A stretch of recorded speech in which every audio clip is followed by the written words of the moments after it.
You went to the National, I went to the National. Let's talk about it. My name is Jameel. I own a shop here in Gainesville, Florida called the Meelypops Shop, and my voice is starting to get better. We've arrived back here about 4 or 5 days now and getting back in the swing of things of the shop, and I've kind of allowed my thoughts to really settle and kind of reflect on what was the Chicago 2023 National Sports Convention in the Donald E. Stevens Convention Center. There's a mouthful. And I wanted to talk about maybe 3, 4, 5 things that I noticed from a dealer's perspective, giving you guys a recap, and hopefully you guys can comment. Let me know what you think. I'm always learning, so I want to hear from the consumer side, the customer side, the collector side, the flipper side, other dealers. I love to hear from you guys as we go through this video. So let's go through some things. Let's have some fun. So first off, sales were up. They were way up because I don't know. The last time I was at the National in Chicago, I thought we would never ever see sales like that. And this year, sales were, I would say, equal or even better. And I'll get to that later. But sales were up. People were spending at a high rate. People wanted wax. People wanted singles. People wanted promo stuff. People wanted memorabilia. And it was just really cool to see. People wanted TCG. People wanted Pokemon. So spending was up. And I think one of the reasons why, and if you see any of our videos on YouTube, you can kind of see our booth layout. We had a pretty large booth layout with a large array of people helping, an awesome team. Shout out to everybody who was on that team. But I also think we were fairly priced, and we were buddied up next to our friends from Indianapolis, Indy Card Exchange. So go check out Andy's shop and Jake's shop in Indianapolis. Another awesome card shop, and we kind of co-branded together, I guess that's the word, in terms of the National. We set up some ways to bring people to our booth. We had a way if you sold or if you bought, you got a redemption ticket. You got a raffle ticket, and that raffle ticket gave you a chance to win all these prizes. So we just sent all the prizes off this week. It's been awesome. People were really stoked for winning the prizes for just buying and selling in our booth. But I think that the reason why I noticed sales were up was simply because we were fairly priced. If you had stuff priced right, if you were willing to work deals with people, if you were fair, if you were kind, if you cared about the hobby in any inkling, you did very well. Now, I did hear a lot of people who didn't do well. One, they shouldn't have been at the National. They had poor content, poor selection, poor pricing. They had bad attitudes. And again, that never works out. But this year at the National, many people know that the layout was all over the place. So I can only speak for my section. I'll talk about that in my last point, which is making the best of the situation. But that was one of the things I really noticed, is I think sales were up. And I talked to a lot of different people. They all kind of told me the same thing. There was a kind of a sprinkling of people who didn't have a good event, and I think I know why. And it was kind of some of those points I just brought up. Second, lots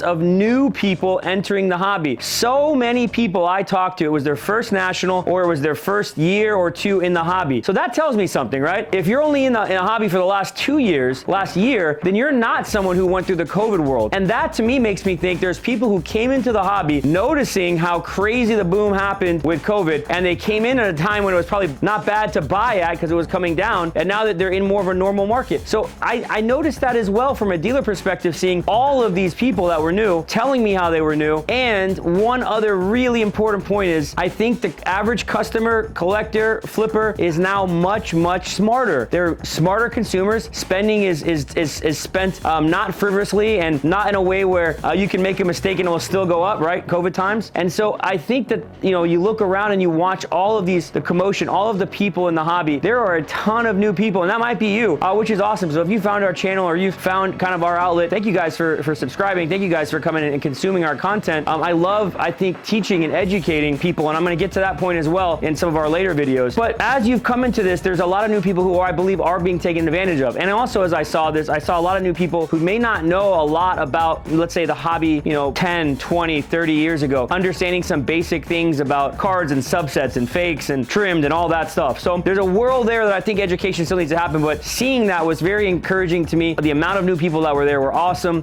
So many smiles, so much excitement, so many people who were just saying to me, like, I can't believe I'm at the National. I can't believe I was here a year ago too, just buying my first pack, my first box, my first card on eBay, and now I'm at the National. So props to all you folks who have come into the hobby. Welcome. Recap, here's the third part. Third thing that I've noticed is that trading is tricky. I know a lot of you have cards. I know a lot of you have expensive cards. I know a lot of you out there have wheeled and dealed for years on end. But I think some people don't understand the level of time and mental capacity that it takes to trade with somebody at the National. Now let me say this. I love to trade. I think it's fun. I think it's always a good time to trade with people. I think it's great for the hobby. But at the National, if you're trying to trade into, and this happened to me many times, but I'll share more details about it. But if you're trying to trade into bigger cards and you're not providing, good liquidity in those cards in the trade, it's usually not going to happen. So many times people came up to me and wanted to trade. I take a look at their stuff. stuff, and really, they have amazing stuff. But I know what they're trading for and what they're asking to trade for is something that's also really amazing or really hard to get. So it's just hard for me to kind of trade down on those things, especially at an equal value standpoint. Another thing I'm noticing too is kind of the expectation that a trade always has to be dead equal. Well, our overhead, and just being candid, was somewhere around, I think, $22,000 to $23,000 for the National, bringing people, travel, expenditure. I'm not going to go into all the details, but meals and fees and hotels and all that, bringing a team. So to have our setup there and to have us be there, there's a massive overhead versus somebody who bought a plane ticket and is just by there by themselves, and there's not much overhead. So I think for me, as I think from a dealer perspective, as I'm thinking about all those things,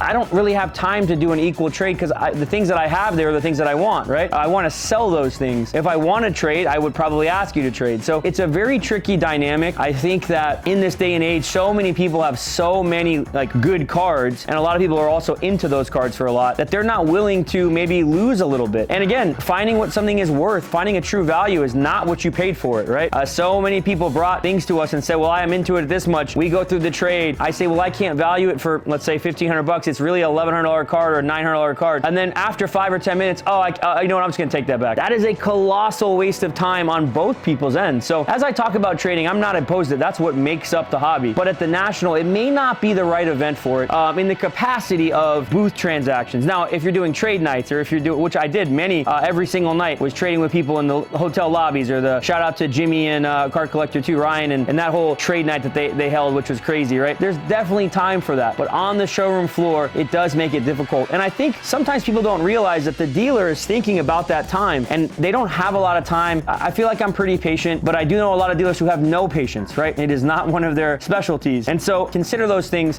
in the future. That was just one quick notation of me just watching and looking from that dealer perspective. Another thing that I'm noticing, fourth thing, is that authenticity goes a long way in the hobby. So we're gonna make another video, it'll come out after this one, that talks about where I'm, just maybe 3 things that I'm noticing about the hobby in 2023. But I'm gonna touch on something right now that might be very touchy, which is influencers. And I'm noticing that the educational standpoint, the actual value add from me to you as a, let's just call it someone who shares about the hobby, who has a role in the hobby, has a platform, is not very good from the standpoint of what I'm seeing with the influencers. So a lot of people are following, a lot of people are caught up in the vlogging and the deals, and they're caught up in the trades, and they're caught up in what this person's doing and that person's doing. The problem is they're not actually providing an educational element to what you're doing. So I've said this for a long time, the loudest voices in the hobby sometimes from that influencer side are some of the worst people to give advice. And I'm not knocking any one person, this isn't focused on any one person, but I bring that up because so many people came to our booth and would mention an influencer or what someone told them, or a certain app that they were provided, or blah, blah, blah, or blah, blah, blah.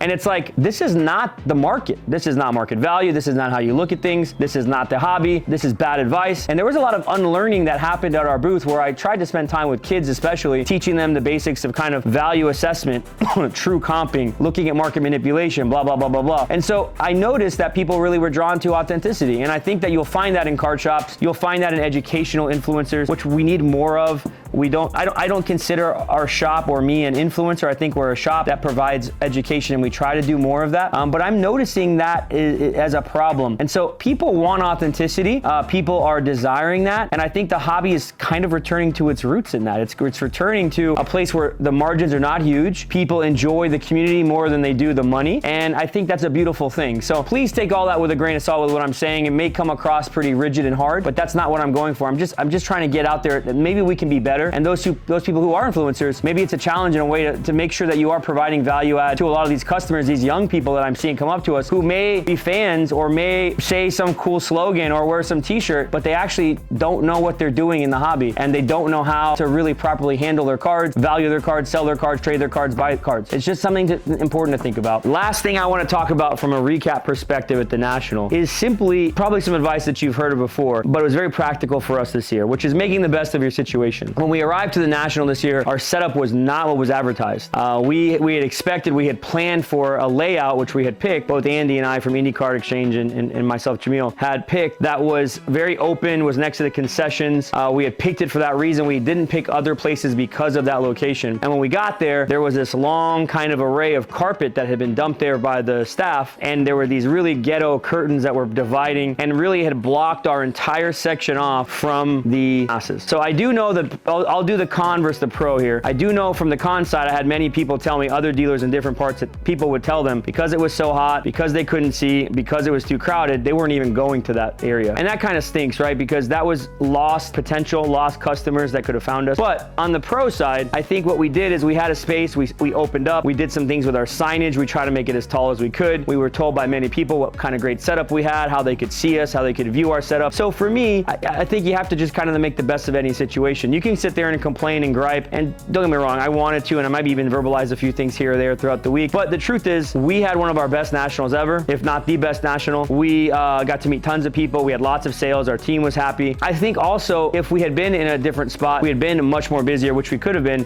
it might have been very difficult to run. We had a great setup. We had security set up. We had all sorts of things going on with our booth that made it easier to think about, right? It made it easier to make the whole week go by. And so I want to encourage you guys, whatever situation you get to in a show or in life in general, just make the best of those situations and then just run with it, right? Don't sit there and gloat and focus on the negative, because we really could have done that and really could have screwed ourselves. But we focused on what we could do, what we could handle, how we could improve our situation, and it just turned out into a very successful event. I bring that up because I think sometimes people go to shows with these lofty, high goal expectations, and I'm not talking about the national, I'm talking more about your local shows, your state shows, maybe the bigger shows that are 200, 300, 400, 500. And I think you have to always tell yourself that, make the best of those situations. So many people told me at the show, like the pickups or the trades they made at trade night versus what they could do at the national floor, and how effective that was for them. And they never even thought they could do that, right? The people they met, the friendships that they made. So there's so many things to this national. And as we go to Cleveland next year, it's gonna be a whole different setup. We'll talk more about that next year as we get closer to it. But every year is gonna be different. And I'm very thankful for Chicago. I'm very thankful for how it went. We've had some bad years in Chicago with theft. We've had some bad years with sickness. And this year, really, I think everybody kind of came out unscathed. Knock on wood, nobody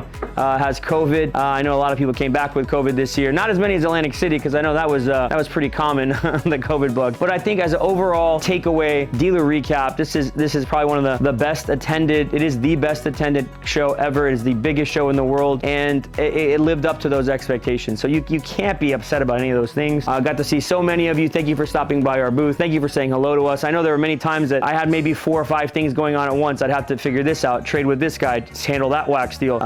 Should we make that purchase? I need to go over this promo booth. I need to go to grading. I'm getting a phone call. I had all these things happening. Somebody telling me, can they leave the booth? And I didn't get a chance to really talk to you or take a picture with you or whatever you wanted. And so I apologize, but please don't take that as a slight, because we just had a lot going on. And that week went by like this. So many in our team, I should learn how to snap.